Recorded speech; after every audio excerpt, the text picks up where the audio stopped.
Et c'est reparti pour Smart Bourse, votre double dose quotidienne de marché en direct sur Bismart, chaque jour à la mi-journée, 12h30, 13h, et le soir, la grande édition, le grand digest de l'information économique, financière et boursière pendant une heure à partir de 18h30. Au sommaire ce soir, l'inflation et les taux, ça reste le sujet numéro un sujet d'économiste, mais un sujet de marché également. Chaque jour, les marchés essayent de digérer la poursuite de la remontée des rendements obligataires. On le voit avec un 10 ans américain qui a touché aujourd'hui 1,42%, un niveau qui reste toujours faible dans l'absolu. On était à 1,90 et plus même avant le déclenchement de la pandémie l'an dernier, mais c'est un niveau qu'on n'avait plus vu depuis plusieurs trimestres maintenant, et c'est une poursuite à la hausse sur les taux longs qui crée quand même quelques secousses sur les marchés actions, même si dans l'ensemble les indices tiennent relativement bien. On a clôturé dans le vert en Europe ce soir. On voit une puissante rotation sectorielle qui est toujours à l'œuvre, et des secteurs toujours en retard,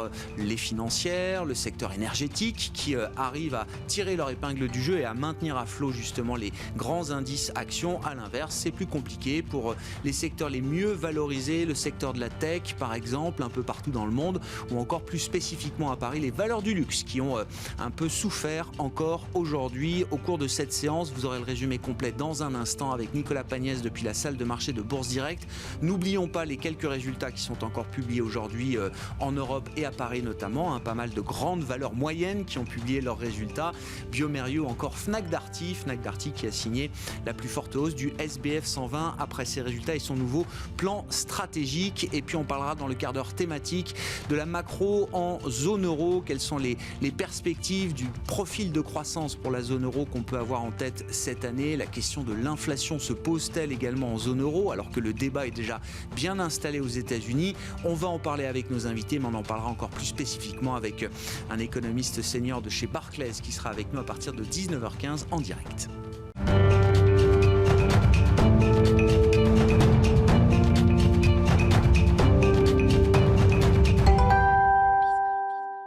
Mais d'abord, les infos clés du jour sur les marchés après la clôture en Europe, c'est le résumé chaque soir avec Nicolas Pagnès dans Smart Bourse depuis la salle de marché de Bourse Direct. Clôture en légère hausse ce soir pour le CAC 40, l'indice parisien qui gagne 0,31% à 5 797 points. Les investisseurs qui continuent à suivre de près les rendements obligataires aux États-Unis. Le taux à 10 ans a d'ailleurs touché un plus haut aux alentours des 1,42% cet après-midi avant de redescendre aux alentours des 1,39% ce soir. Le taux à 30 ans se situe, lui, aux alentours des 2,26%.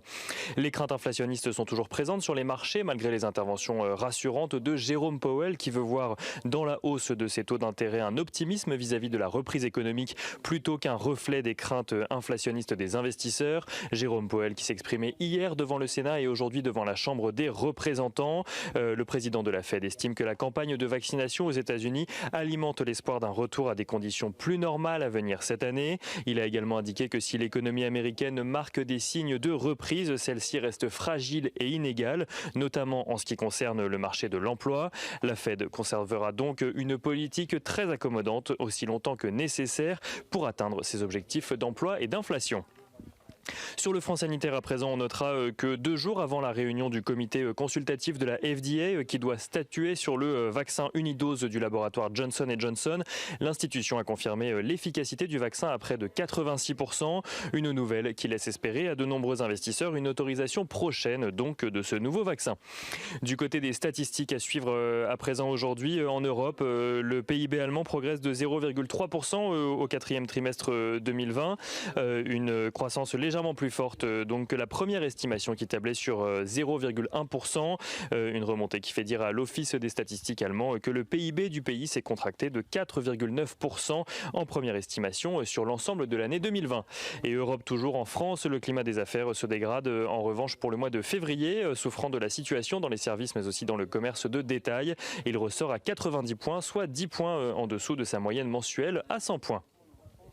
Du côté des valeurs à présent à suivre à la Bourse de Paris, Worldline fait état d'un chiffre d'affaires de 2,75 milliards d'euros en 2020, en repli de 4,6%. Le spécialiste des paiements affiche cependant une marge d'excédent brut opérationnel en hausse de 25% environ sur la période. Pour 2021, Worldline anticipe un rebond de sa croissance organique avec notamment une contribution positive d'Ingenico rachetée l'année dernière à hauteur de 66 millions d'euros à son excédent brut opérationnel. Worldline qui perd ce soir 0,78%. Accor annonce de son côté une perte nette de 2 milliards d'euros environ, un recul en lien direct avec les nombreuses fermetures imposées au groupe pour faire face à la pandémie de coronavirus. Le groupe hôtelier a cependant noté des signes de reprise en Asie, au Moyen-Orient, en Afrique ou encore en Amérique du Sud au 4e trimestre de cet exercice 2020. Accor qui progresse ce soir et gagne 2,72% à la clôture à Paris. Fnac Darty affiche en 2020 un chiffre d'affaires en hausse de 0,6% à 7,49 milliards d'euros, grâce notamment à une progression de 55% de ses ventes en ligne. Les ventes en ligne qui ont justement représenté 30% environ du chiffre d'affaires du groupe en 2020, un niveau que Fnac Darty souhaite d'ailleurs pérenniser d'ici à 2025, à en croire son nouveau plan stratégique. Fnac Darty qui gagne ce soir environ 10%, 9,58% exactement à la clôture. Et Solvay annonce une baisse de 42,5% de son résultat en 2020 à cause de la crise sanitaire. Mais Solvay qui se félicite d'avoir enregistré un flux de trésorerie disponible record sur l'année. Le groupe relève d'ailleurs son objectif d'économie d'ici à 2024 et annonce prévoir de nouvelles cessions d'actifs. Solvay qui gagne un peu plus de 5% à la clôture ce soir. Et on finit avec l'agenda de la journée de demain. Demain, les investisseurs prendront connaissance de la confiance des consommateurs en France ainsi qu'en zone euro pour le mois de février. Aux États-Unis, ils découvriront également le PIB du 4e trimestre 2020. Et côté entreprise, AXA, Safran, Veolia, mais aussi son concurrent Suez, Saint-Gobain ou encore Téléperformance publieront leurs résultats annuels. Nicolas Pagnès en fil rouge avec nous tout au long de la journée sur Bismart depuis la salle de marché de Bourse Direct.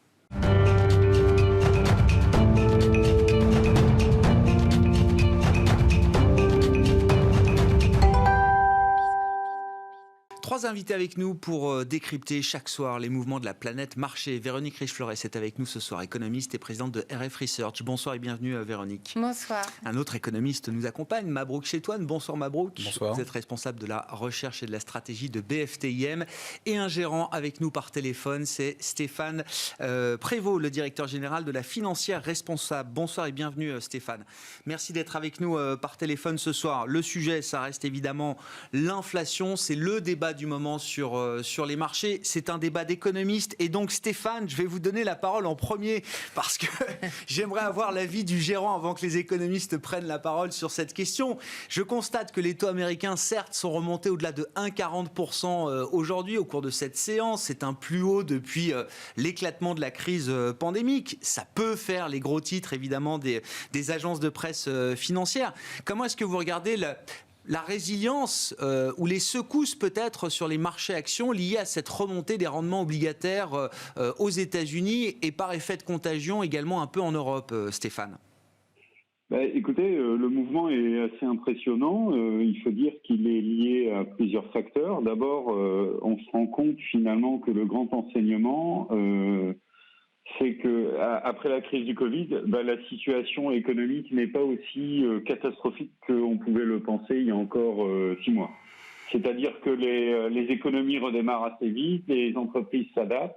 Bien sûr, il y a des régimes un petit peu différents, mais moi, j'avoue être très impressionné par la reprise que l'on voit et qu'on anticipe aux États-Unis, celle qu'on vient d'avoir en Chine. Où là l'économie est vraiment repartie très fortement. L'Inde s'est redressée également très vite. On a eu des données qui montraient ça. Donc finalement, on a une situation qui est moins pire que prévu. Donc la remontée des taux, elle est clairement annonciatrice d'une normalisation et d'un redémarrage de l'économie. Alors, je pense que c'est un très bon signal du point de vue économique. C'est plutôt un signe de confiance. Maintenant, c'est le rythme de cette remontée qui va créer, je dirais, des remous, des inquiétudes et de l'incertitude. Mais je pense qu'aujourd'hui, vu le niveau où on se situe et vu le programme des banques centrales, moi, j'ai plutôt le sentiment en tant que gérant que tant que cette remontée se fait à pas mesurés, de façon séquentielle, de façon progressive, on n'est pas sur un facteur qui devrait bouleverser les marchés. Maintenant, s'il y a un emballement des taux, et si on a des craintes excessives, effectivement, c'est mauvais pour les entreprises endettées, c'est mauvais pour la gestion obligataire et ça créera des remous, y compris sur les marchés actions, parce que cette remontée, elle n'est pas bonne pour les entreprises, notamment qui sont les plus endettées et qui ont besoin de s'endetter avec des taux qui remontent pour leur activité. Donc il va y avoir un effet de sélectivité fort.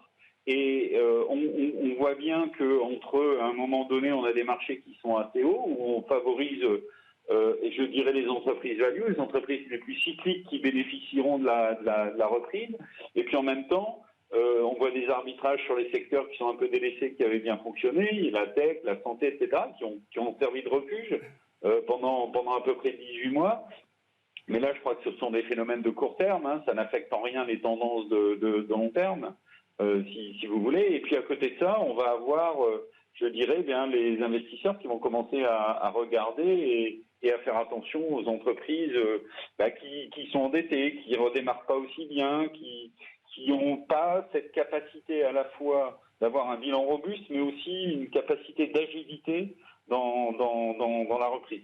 Donc c'est un environnement sur lequel il peut y avoir, je dirais, des remous, des marchés qui passent dans une phase d'inquiétude et puis dans une phase je dirais, plus sereine.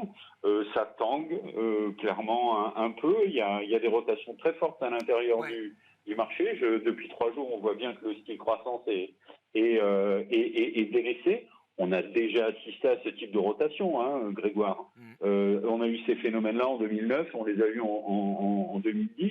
Donc à court terme, je dirais qu'il faut quand même... c'est vrai que pour nous qui avons un biais croissance, on est quand même sur des entreprises très solides, très robustes. Donc la solution pour nous et l'orientation qu'on prend, sans lâcher nos valeurs et l'optique de long terme que l'on a, et sans lâcher le cadre de référence macroéconomique, eh bien c'est peut-être de réfléchir à privilégier des valeurs qui ont ce qu'on appelle dans le jargon des gérants un bêta plus élevé, c'est-à-dire d'avoir des valeurs de croissance, il y a une bonne visibilité, il y a une bonne occurrence, il y a un bilan solide, mais ce sont des valeurs qui, quand le marché monte de 1%, si le bêta est de 1,5, eh bien l'entreprise, le cours va monter de 1,5, qui nous permet de surperformer. Donc il y a ce type de valeur qui doit avoir peut-être une part plus importante dans les mois à venir au sein de nos portefeuilles. Puisque vous êtes aussi très investi sur les thématiques de durabilité, hein, c'est l'ADN de la financière responsable, Stéphane, on a l'impression que du fait peut-être de la remontée des taux longs, on a certains segments de marché, notamment tout ce qui est relatif au green, des green stocks, qui ont un peu moins de vent dans les voiles. Et c'est même plutôt des valeurs qui sont en baisse, parfois marquées sur quelques semaines, après des parcours évidemment stratosphériques pour certaines d'entre elles au cours de l'année 2020. Comment vous regardez cette situation ? Il y a presque une forme de paradoxe. Ce sont quand même des valeurs qui sont bien positionnées sur les thématiques d'avenir et de long terme, mais qui se retrouvent aujourd'hui pénalisées. Est-ce que ça vous oblige à faire des arbitrages particuliers de ce point de vue-là ? Nous, on avait pris, pour ne rien vous cacher, on avait pris des bénéfices fin janvier sans sortir toutes nos positions sur 2 valeurs d'énergie renouvelable que sont Iberdrola et la société italienne Falck Renouvelable. Parce qu'effectivement, vous avez raison, les parcours ont été excellents au cours de l'année 2020 et puis début 2021. Alors, il est vrai que là, il y a une pause clairement sur ces secteurs, il y a un léger retracement. Mais la tendance de long terme et surtout ce qu'il y a dans les plans de relance et puis la décarbonisation des économies dans la production d'énergie, les différents plans de relance et tout l'investissement qu'on doit faire dans les infrastructures, compte tenu des engagements de long terme, font que la thématique, bien sûr, à long terme, va garder de l'intérêt et du potentiel de création de valeur. Donc je pense qu'on commence à voir des niveaux sur lesquels on peut revenir sur certains dossiers. Voilà, je vous ai cité les 2 en question que nous avons en portefeuille. Écoutez, on commence à se repositionner gentiment sur ces différents dossiers.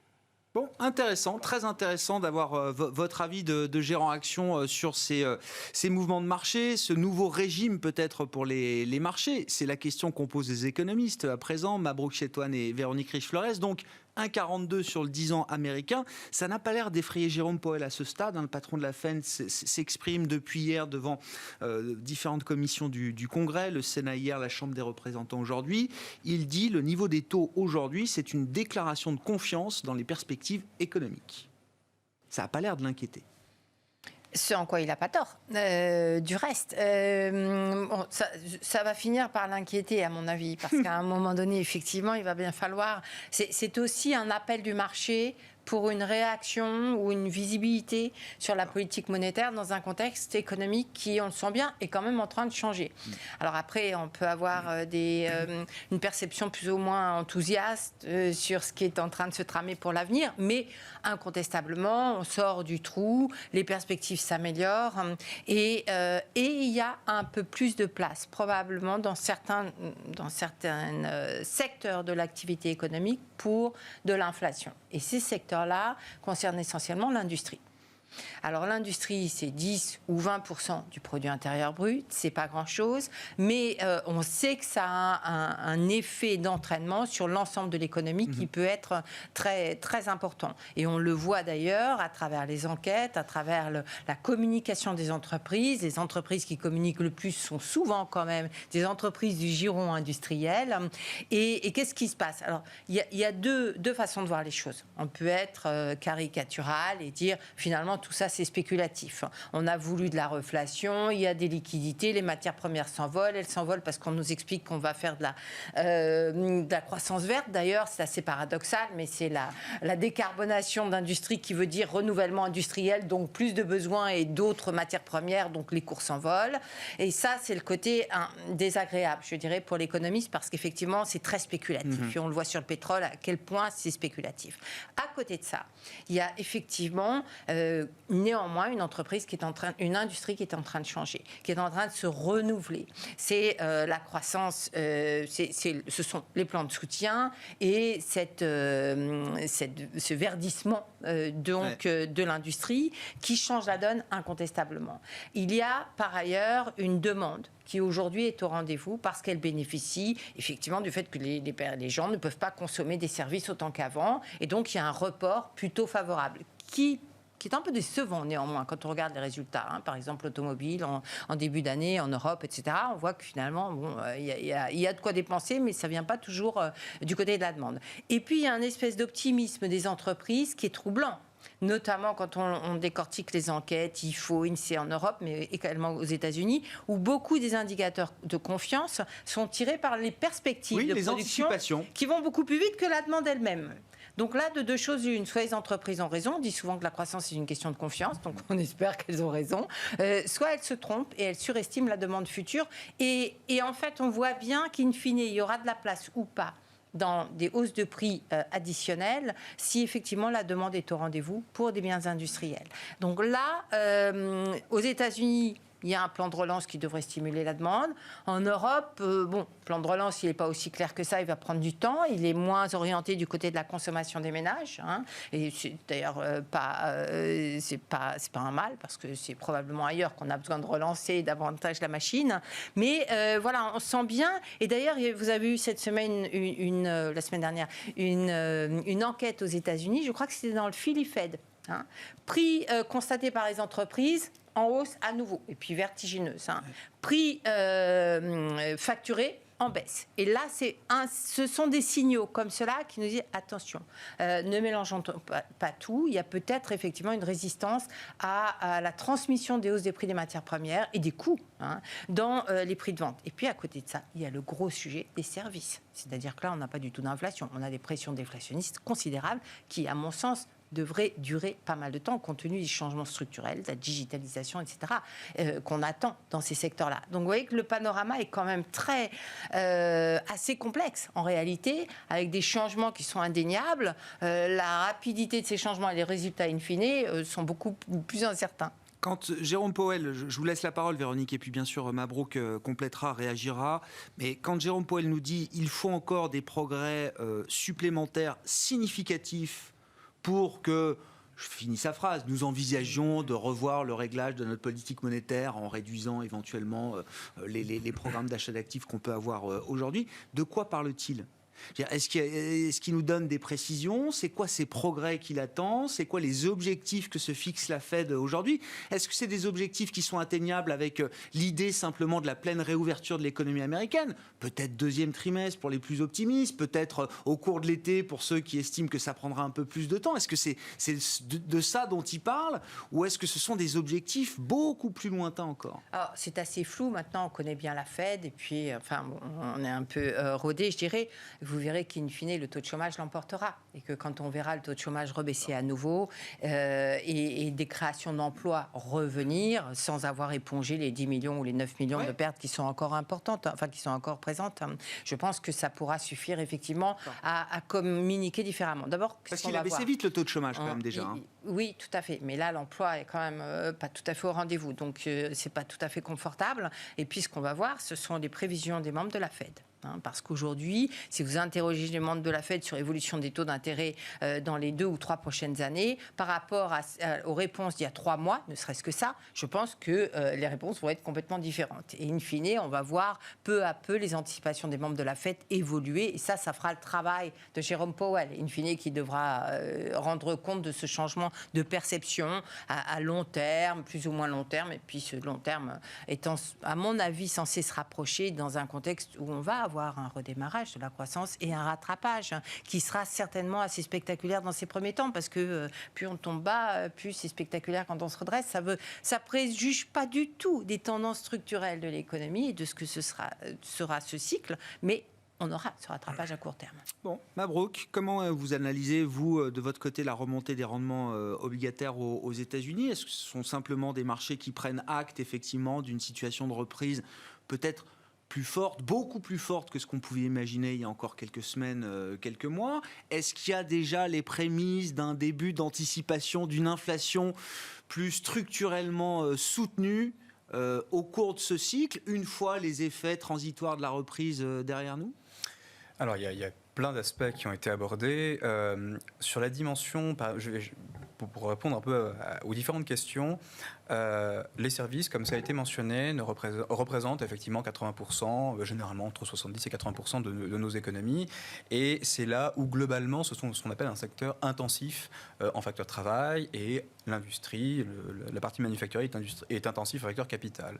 Et c'était cette partie-là, donc l'industrie, qui génère des tensions inflationnistes qui vont se diffuser. Pour générer des tensions inflationnistes entre guillemets substantielles et pérennes, surtout parce que ce qui intéresse les banques centrales, c'est pas tant le one shot d'inflation, c'est-à-dire l'effet de base dont tout le monde effectivement a parlé, lié au prix de l'énergie, qui va pousser l'inflation américaine au-delà de 3%, on le sait quelque part au mois d'avril-mai. Ce qui intéresse véritablement les banquiers centraux, c'est d'avoir une inflation qui durablement est élevée. Et donc pour arriver à ce résultat, il faut quelque chose, effectivement, l'élément en fait manquant dont vous parliez tout à l'heure. Pour le moment, c'est le bouclage, la fameuse boucle prix-salaire, qui a été effectivement mis de côté depuis 2008 et jusqu'à finalement pas si longtemps que ça, même 2019, on commençait à avoir aux États-Unis effectivement une transmission de l'inflation vers les salaires. On commençait à avoir une augmentation diffuse des salaires, mais à toutes les catégories de salaires aux États-Unis. Ça. Notamment dans les travailleurs les plus faibles, entre guillemets. Celles, effectivement, où on avait le moins d'inflation suite aux différents chocs économiques qu'on avait observés depuis 2008. Ça a été évidemment stoppé net par la crise du Covid. Et maintenant, la grande question qui se pose, c'est si on a ce réamorçage. Alors là, on parle des États-Unis où, entre guillemets, les choses vont mieux. Donc, en Europe, on n'y est pas du tout. Si on a cette amorce de boucle prix-salaire qui s'enclenche, là oui, effectivement, pour avoir une inflation qui va repartir aux États-Unis et qui va s'installer. Et c'est ça le plus important.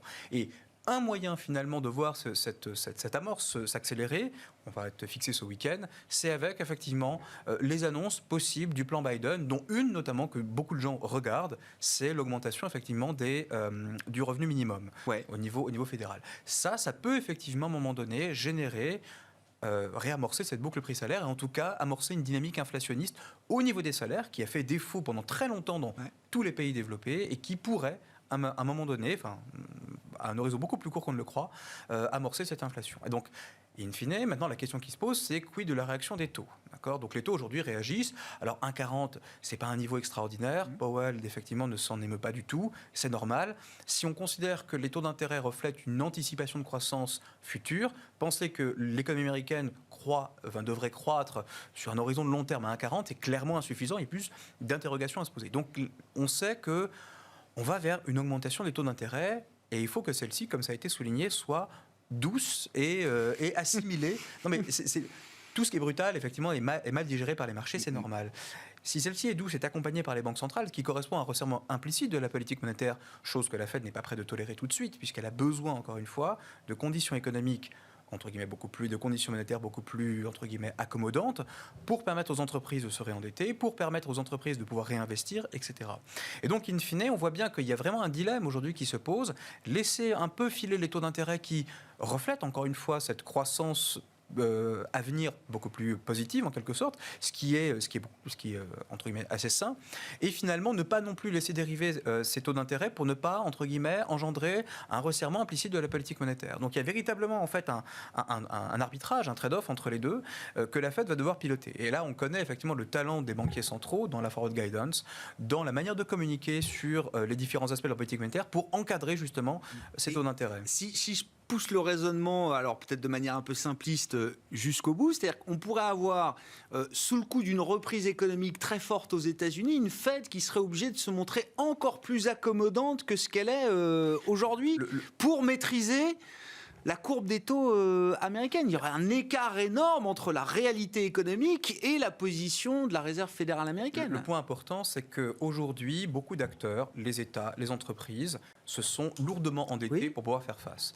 Et donc, si on veut éviter en fait des problématiques ou même des tensions sur le marché du crédit, par exemple, ou même des tensions sur les marchés obligataires liés, par exemple, à des dettes, et on voit bien que le sujet est très sensible aujourd'hui, on sera abordé d'ailleurs lundi par la Commission européenne, sur la soutenabilité de ces dettes. Et en fait, aujourd'hui, si on veut qu'une dette soit soutenable, puisqu'on considère que la croissance potentielle va de nouveau être affectée par cette crise du Covid négativement, eh bien, il faut que les taux d'intérêt restent bas. La condition de soutenabilité des dettes, c'est des taux bas. Et donc, si on veut éviter toute forme de problème, en quelque sorte, il faut que ces taux restent bas. Et donc, il faut que les banques centrales maintiennent des conditions monétaires ultra accommodantes. C'est une espèce de pacte avec le diable en quelque sorte. Hein. Si on pousse un peu le trait, il n'y a pas d'autre possibilité en fait. Non, mais il faut bien un moment que la Fed prenne acte elle aussi de l'amélioration de l'économie, de la reprise. Ça transparaît pas dans le discours de Jérôme Powell aujourd'hui. Mais ça suppose effectivement que le potentiel de croissance, c'est-à-dire la capacité des économies à générer de la richesse et pour rembourser ses dettes, effectivement, soit dans le meilleur des cas, intact, ou alors rehaussé à travers des investissements de structure, comme c'est le cas effectivement de ceux que propose Joe Biden dans son plan. Et donc là, effectivement, il y a peut-être cette fois-ci une reflation structurelle qui pourrait se réamorcer si et seulement si on génère plus de croissance. Mais en tout cas, et donc des taux d'intérêt qui pourraient du coup augmenter de nouveau. Mais sans ces deux conditions-là, ça paraît quand même extrêmement compliqué. Et du coup, vous y croyez un peu, beaucoup, pas du tout, plus que jamais, Mabrouk ? On a compris le chemin qui mènerait effectivement à une inflation. De l'inflation. Oui, un nouveau régime. Un nouveau régime d'inflation ? Oui, alors à moyen terme. Hein. Donc effectivement, lorsqu'on a cette verdisation de l'économie... Au-delà des effets transitoires dont on parle. On peut effectivement s'installer dans un nouveau régime d'inflation. Et ce nouveau régime d'inflation pourrait être, entre guillemets, installé de manière durable si et seulement si on renonce à un autre point aussi qui est l'orthodoxie budgétaire. Qui ça effectivement, aujourd'hui on sent bien que c'est pas quelque chose qui est... on reviendra pas sur des phénomènes entre guillemets de compression des dépenses publiques, parce qu'on voit bien que la situation, l'urgence climatique ou les urgences de toutes sortes en quelque sorte, font qu'aujourd'hui on a besoin de pouvoir de lever des fonds, que des acteurs publics notamment montent au front pour pouvoir résoudre, en tout cas apporter des solutions à ces problèmes. Et ça, c'est tendance effectivement inflationniste. Véronique, un mot, évidemment, vos remarques, mais un mot sur le whatever it takes budgétaire aux États-Unis. J'ai l'impression qu'il est là pour durer. C'est-à-dire que là, c'est encore l'idée d'un plan de soutien, 1900 milliards de dollars. Encore une fois, on en discutait avant entre nous, il y a quelques semaines, quelques mois, peut aurait parié sur un plan d'une telle ampleur une fois les débats passés au Congrès. Tout le monde disait ça sera plutôt autour de 1000 milliards, voire peut-être moins pour certains. Non, ce sera bien 1900 milliards qui va passer Biden. Oui. Plus le plan d'infrastructure derrière qui sera peut-être de même ampleur. Oui, tout à fait. Alors, c'est à double tranchant là aussi, parce qu'effectivement, le risque, c'est finalement, entre guillemets, de dilapider de l'argent public au détriment de ce qui est important. Et ce qui est important, ce qui vient d'être dit par Mabrouk, ce sont les dépenses structurelles pour rehausser le potentiel structurel de l'économie américaine. C'est uniquement comme ça qu'on pourra financer la dette qu'on accumule aujourd'hui. Donc vous êtes dans le camp de Summers qui dit attention, en faire trop sur la demande aujourd'hui, c'est peut-être prendre le risque de ne pas être en capacité d'en faire autant sur le vrai sujet qui est celui de l'infrastructure. C'est le risque, surtout si effectivement ce plan de soutien a des effets. Alors je ne dis pas qu'il n'y a pas une partie de la population américaine qu'il faut absolument aider et aider à passer notamment les prochains mois qui vont être très difficiles. Mais après, il y a un équilibre. Si vous voulez, regardez les chiffres de 2020. En 2020, le pouvoir d'achat en moyenne des ménages américains a augmenté de 6%. Le PIB s'est contracté d'à peu près autant. Donc voilà, est-ce que les plans de relance sont faits pour ça ou les plans de soutien sont faits pour ça? Non. Donc je pense qu'il faudrait mieux, il serait intéressant que Biden cible particulièrement pour être présent tout en conservant le maximum de marge de manœuvre pour la partie structurelle qui est beaucoup, beaucoup plus importante. Pourquoi il refuse cette option, Véronique? Alors bon, il y a des enjeux politiques, il y a un certain nombre d'engagements, il y a une certaine pression des marchés également, et qui n'est pas totalement... qui me semble être présente, peut-être un peu plus que ce qu'on suggérerait en général. Et voilà, donc fort heureusement, tout ceci va être suivi par des annonces de développement d'infrastructures. Et il faut espérer que cette fois-ci, ce soit les bonnes. Parce que le plan d'infrastructure, il date, vous vous rappelez Obama, etc. Donc ça fait un certain temps. Chaque nouveau président américain en parle. Et je pense que s'il y a vraiment des besoins, ils sont là. Et c'est là qu'on peut accepter de l'argent public, c'est pas forcément sur les 1900 milliards immédiats. Pour revenir à la logique d'entreprise, Stéphane Prévost, je le rappelle, vous êtes avec nous par téléphone. Merci encore, directeur général de la Financière Responsable. Cette thématique alors de la demande finale, une fois que l'économie sera rouverte, pose la question évidemment du pricing power des entreprises. Qu'est-ce que vous pouvez nous dire de ce point de vue-là? Est-ce qu'avec une demande, la pent-up demand, comme on l'appelle, une demande qui ne demande qu'à justement à s'exprimer, est-ce que les entreprises auront toute la possibilité, toutes les marges de manœuvre nécessaires pour faire passer les hausses de prix dans les prix finaux, avec évidemment la hausse des coûts de matières premières qui n'a échappé à personne aujourd'hui? Est-ce que ce sera compliqué pour certaines d'entre elles? Est-ce que certaines entreprises vont retrouver du pricing power là où elles en avaient peut-être perdu ces dernières années? Sur ce sujet-là, qu'est-ce qui vous intéresse, Stéphane? Vous avez raison d'évoquer le sujet parce que je voulais compléter ce que disait Mabrouk tout à l'heure, que pour le gérant, au niveau des entreprises, face à ces hausses de coûts, de matières premières, de prix, d'énergie, etc., de hausse de salaire, et effectivement, le pricing power va être une donnée clé. C'est-à-dire que la croissance à elle seule va pas suffire. Et chez nous, c'est le deuxième critère qu'on va regarder sur l'année 2021.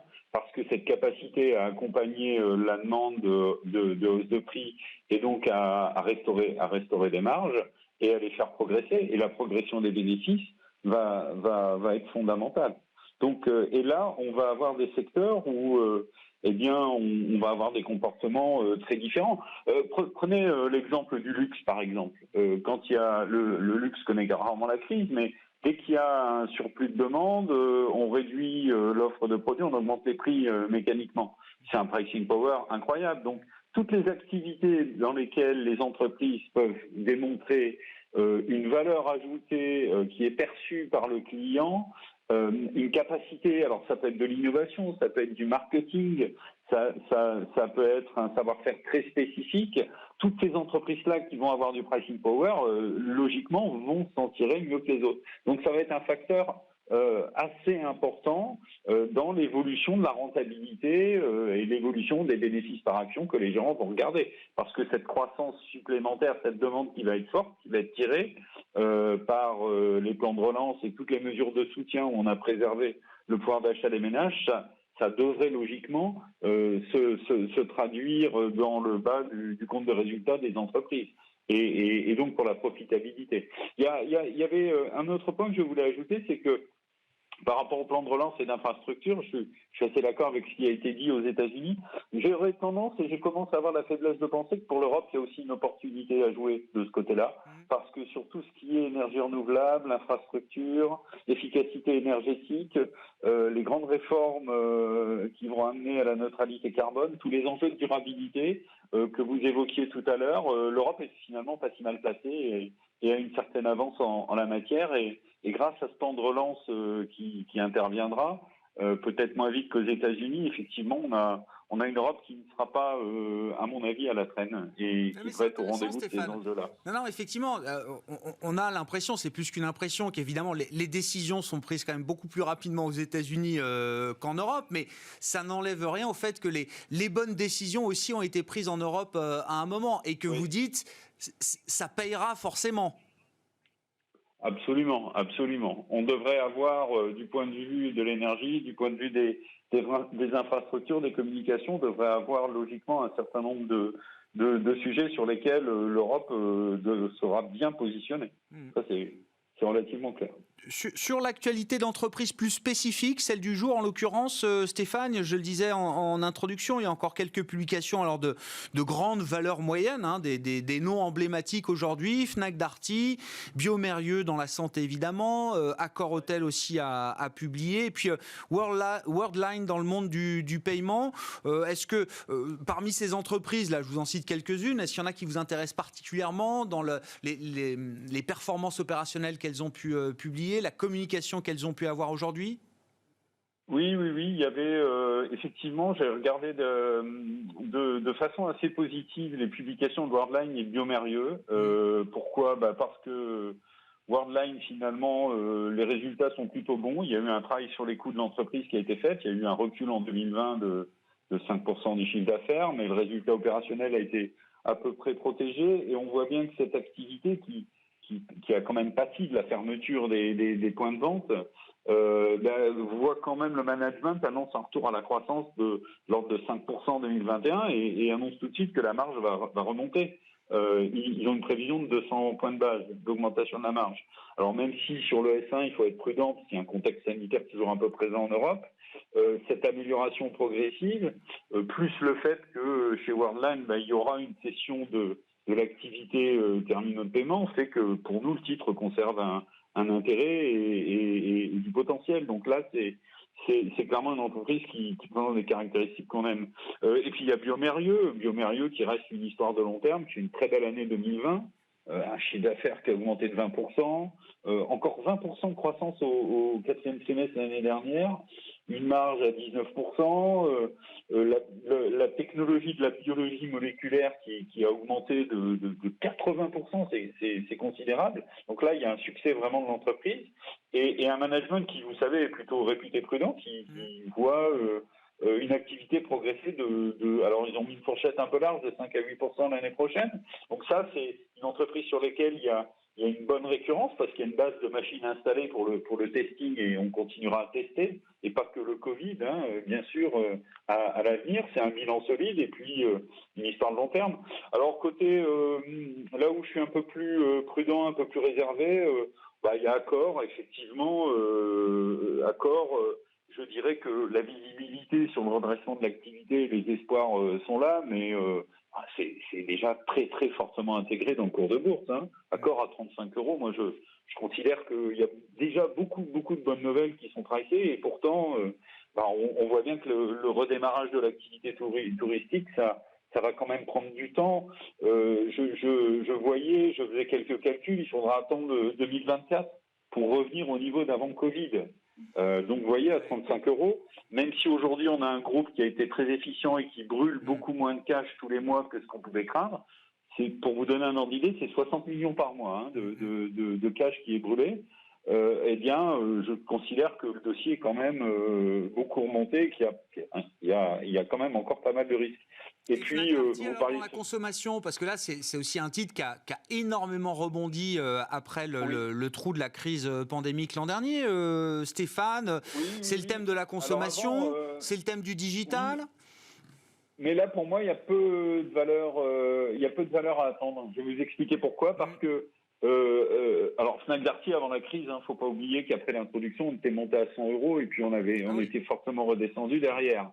Alors les résultats en soi de l'entreprise sont pas si mauvais parce que en 2020, ils ont réussi à maintenir leur chiffre d'affaires, ce qui les a sauvés.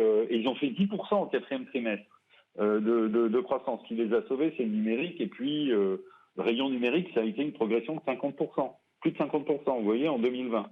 Et on a c'est 30% du chiffre d'affaires. Mais si vous voulez, cette stratégie de distribution omnicanal, je pense qu'elle peut fonctionner, mais de là à ce qu'on arrive à créer de la valeur additionnelle, il y a un problème de rentabilité, finalement. Et moi, j'ai constaté que dans les résultats de Fnac Darty sur 2020, finalement, si on a l'équilibre, c'est parce qu'il y a des éléments exceptionnels, non récurrents. Alors, en plus, ce qui m'inquiète un peu, c'est le retour au paiement du dividende, alors que j'ai plutôt tendance à rechercher des entreprises qui vont réinvestir leur argent, pas forcément dans du dividende, mais vont l'investir dans de la croissance parce que c'est elle qui va générer de la création de valeur. Donc Fnac Darty, je dirais pour moi, c'est typiquement un call value. J'ai pas forcément une grosse visibilité, de conviction sur la capacité du groupe à horizon 2025 à générer beaucoup plus de rentabilité qu'ils le font actuellement.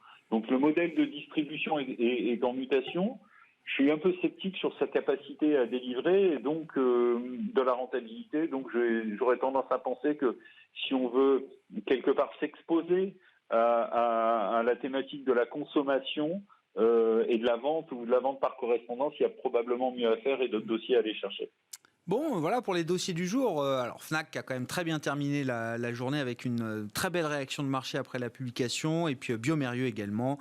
Et vous avez cité Worldline également, qui faisait partie des groupes qui publiaient Accor Hotel également aujourd'hui. Il nous reste quelques minutes. Je voulais qu'on redise peut-être un mot des matières premières, toujours en lien avec l'idée de la hausse des coûts et de la spéculation. Alors, c'est le mot que vous avez employé, Véronique, parce que le pétrole prend encore 2-3%, enfin le cuivre prend plus de 3%, le pétrole gagne encore 2% au moment où on se parle. Vous dites que c'est très spéculatif.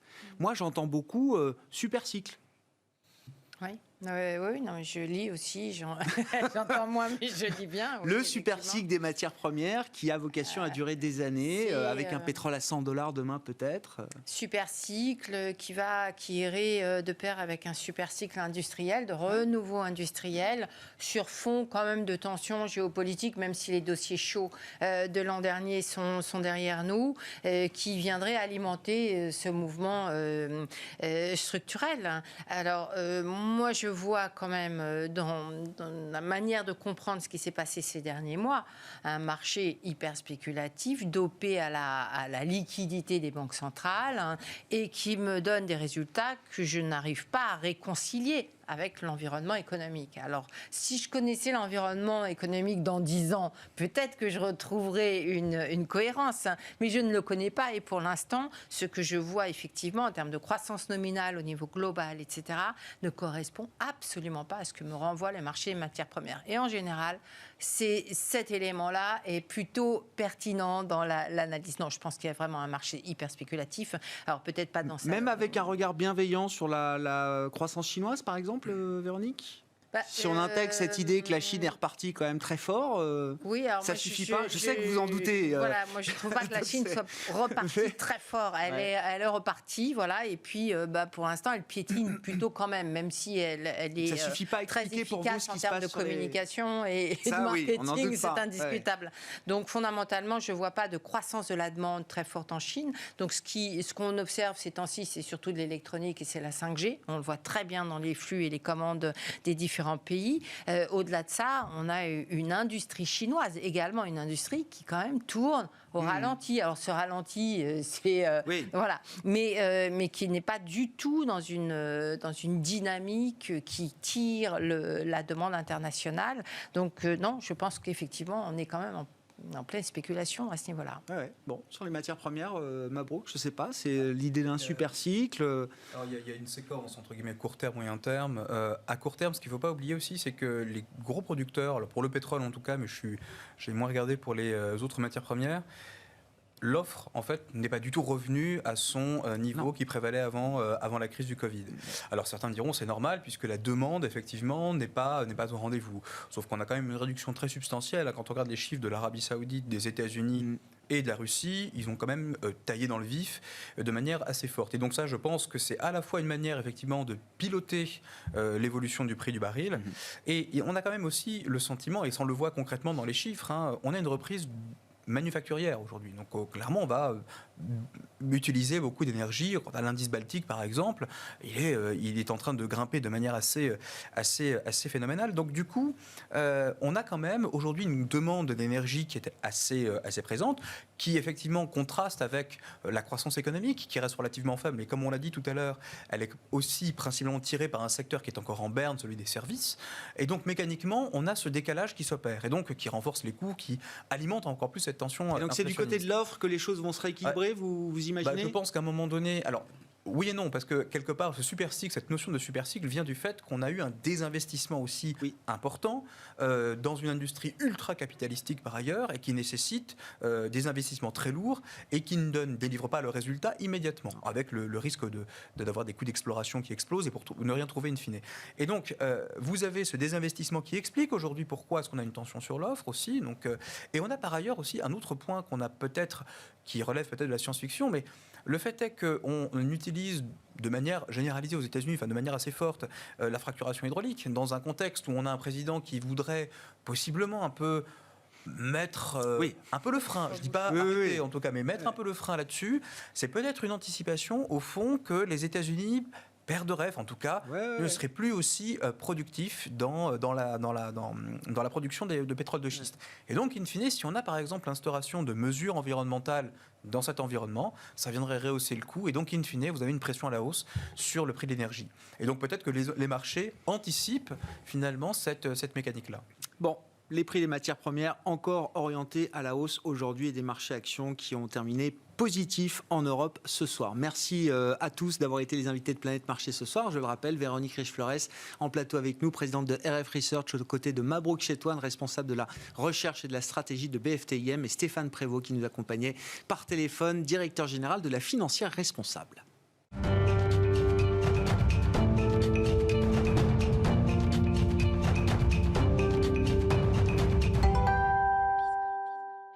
Le dernier quart d'heure de Smart Bourse, chaque soir, c'est le quart d'heure thématique. Le thème ce soir, c'est un petit tour d'horizon macro pour les perspectives de la zone euro. En particulier, on en parle avec l'économiste François Cabot qui est avec nous par téléphone, senior économiste Europe chez Barclays. Bonsoir et bienvenue François.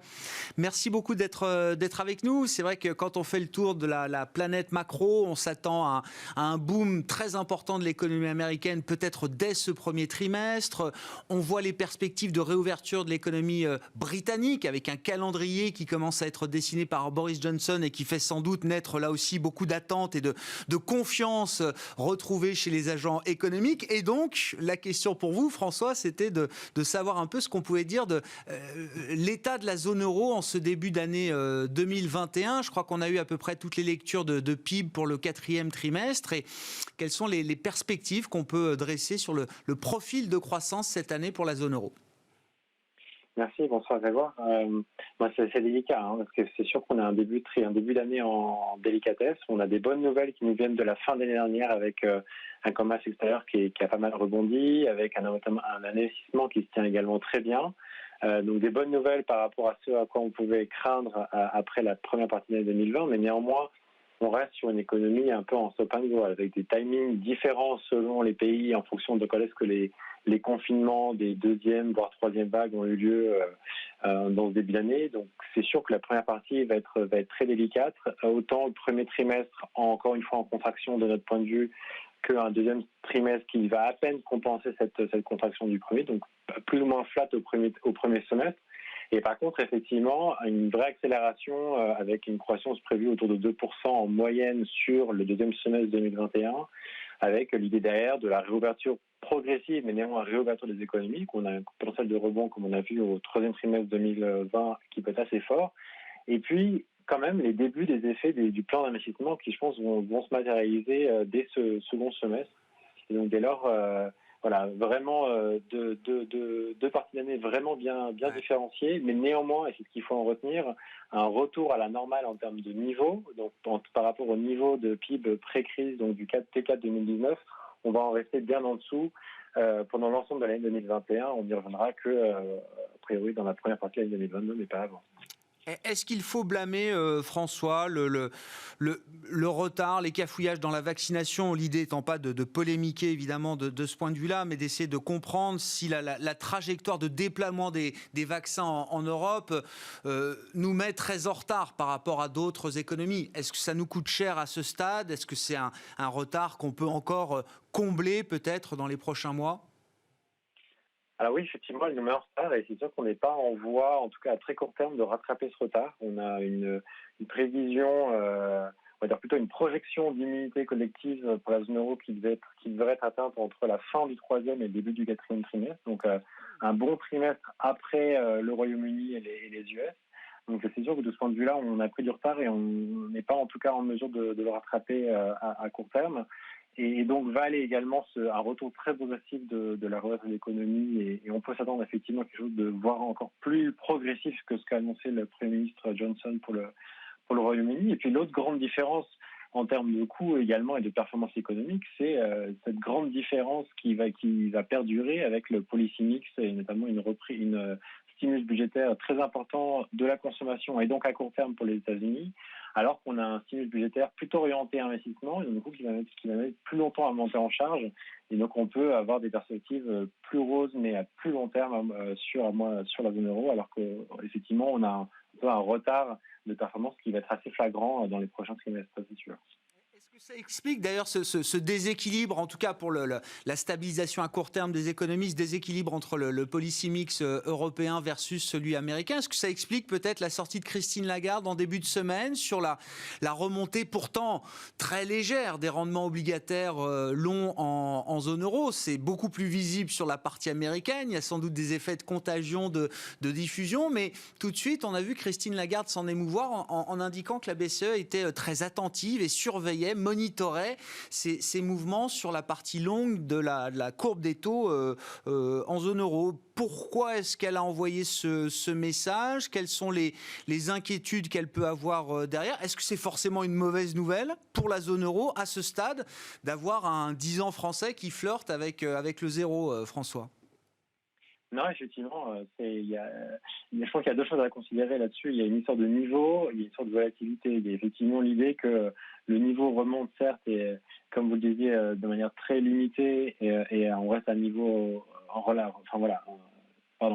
reste à un niveau très faible. Oui. Et donc, je pense que là-dessus, même si l'accélération est assez rapide et assez brusque, ce qui est important de son point de vue, je pense, c'est effectivement que c'est le fruit d'une contagion extérieure. Donc, c'est quelque chose qu'elle ne maîtrise pas et ne voudrait surtout pas attiser en disant qu'elle le souhaite. Je pense qu'au contraire, c'est vraiment le job de la BCE de maintenir des conditions monétaires et financières vraiment accommodantes. Et dans accommodante, et c'est mon deuxième point, ça veut dire aussi stable. Et je pense que c'est aussi cet élément de volatilité à très court terme. Et donc, c'est pas tant à la fois le niveau qui, effectivement, reste très faible avec un Bund allemand à moins 0,3, effectivement, la France qui tourne autour de 0 à 10 ans.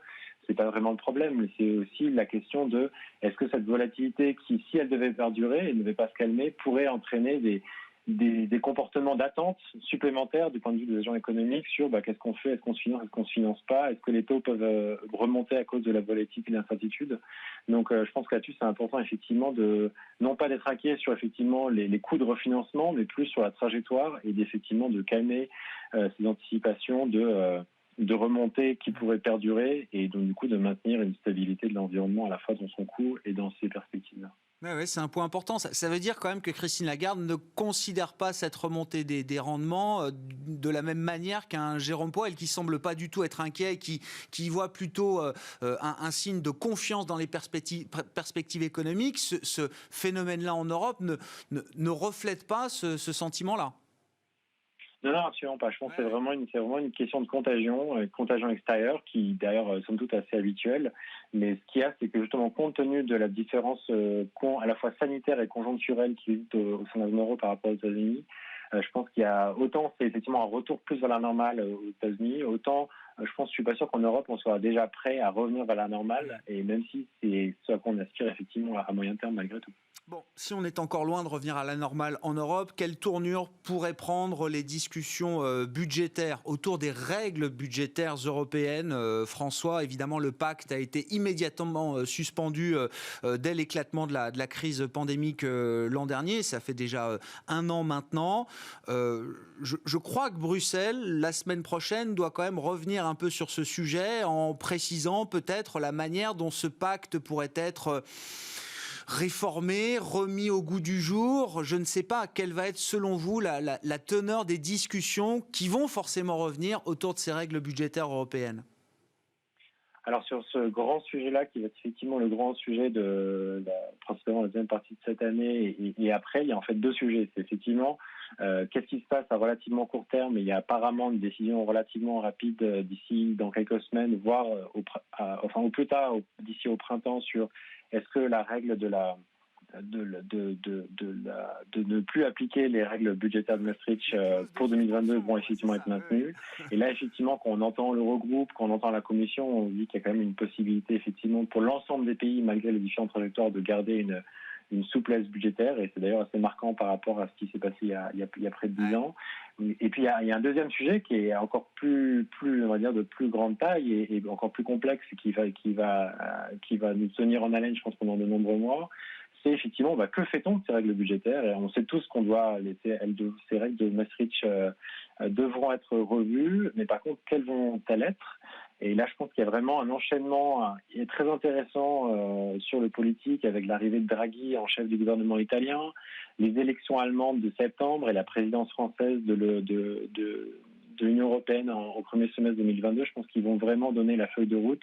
Et là-dessus, c'est vraiment pas une décision à court terme, mais je pense de voir comment est-ce que l'ensemble de ce qu'on voudrait et les différentes forces politiques qui se mettent derrière ces sujets-là, avec une opportunité quelque part un peu historique de la part du Premier ministre Draghi, avec de retrouver la confiance de ses partenaires européens du Nord, avec à la fois effectivement une dépense efficace du plan européen, mais également des réformes qu'on attend depuis bien longtemps également. Pour conclure, François, on peut imaginer que l'avenir ou la nouvelle orthodoxie budgétaire en Europe, la nouvelle norme budgétaire en Europe, dépendra en partie du succès ou de l'échec de Mario Draghi sur l'Italie et sur l'économie italienne?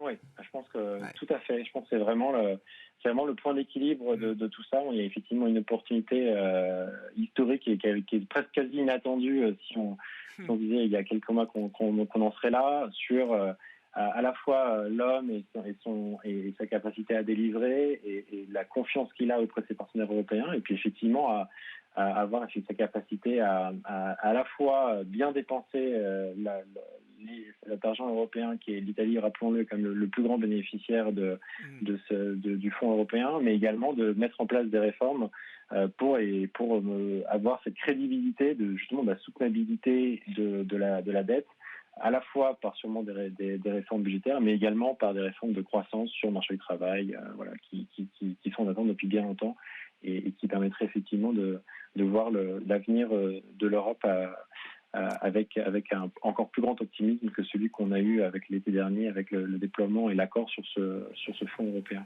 Bon, l'avenir de l'Europe lié au sort immédiat de l'Italie, elle-même entre les mains aujourd'hui de Mario Draghi, Mario Draghi, président du Conseil italien aujourd'hui. Merci beaucoup François. François Cabot qui est avec nous par téléphone pour cette discussion macroéconomique au sujet de la zone euro, économiste senior Europe chez Barclays. Ainsi se termine Smart Bourse pour ce soir. On se retrouve demain à 12h30 en direct sur Bismart.